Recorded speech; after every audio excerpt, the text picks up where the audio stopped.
నమస్కారం గురువుగారు, మీకోసమే నిరీక్షణ చేస్తున్నాము. చిన్న సందేహం వచ్చింది, అందుకే మీకు కబురు చేశాము. ఎలక్ట్రికల్ ఫిట్ అన్నట్టయితే ఎర్త్ ఫిట్ ఇక్కడ ఏర్పాటు చేయాలి, ఏ దిశను ఏర్పాటు చేయాలి, ఏ విధంగా ఏర్పాటు చేయాలి.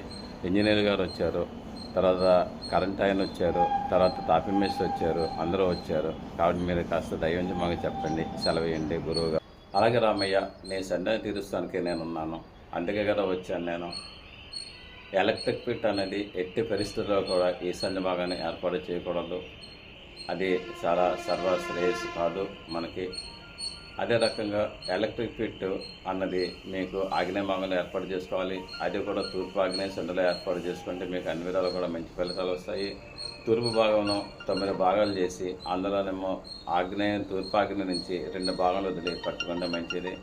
అదేవిధంగా ఉత్తర వాయువులో కూడా కట్టుకుంటే చాలా మంచిది. ఉత్తర వాయువులో అంటే ఉత్తర దిశని 9 భాగాలు చేసి ఉత్తర వాయువు నుంచి 2 భాగాలు వదిలి మీరు కట్టుకున్నట్టయితే అన్ని విధాలు కూడా మంచి ఫలితాలు వస్తాయి. ఈ ఎర్త్ ఫిట్ అనేది చాలా జాగ్రత్తగా చూసుకోవాలి.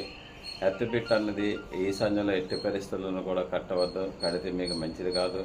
నైరుతిలో కొంతమంది కట్టవచ్చు అంటున్నారు, కొంతమంది కట్టకూడదు అంటున్నారు. ఏది ఏమైనప్పటికైనా సరే ఎలక్ట్రిక్ ఫిట్ అన్నది మీకు తూర్పు ఆగ్నేయ శనలో కానీ ఉత్తర వాయువు శనలో కానీ కట్టుకుంటే అన్ని విధాలు కూడా మంచి ఫలితాలు వస్తాయి. దీనికి మీరు ఏమీ సందేహపడక్కర్లేదు. అయినట్టయితే మీకు గొయ్య ఉంటుంది కదా అని మీరు అనుకోవచ్చు, కానీ దీనికంటే ఎక్కువ ఈశాన్య భాగంలో లోతైన గొయ్య మీకు ఉంటుంది, అక్కడ మీకు సరిపోతుంది. సరే, అర్థమైందా? ఓకే, ఉంటాను రామయ్య. ధన్యవాదములు గురుగారు, చాలా బాగా చెప్పారు, మా సందేహం నివారణ అయ్యింది.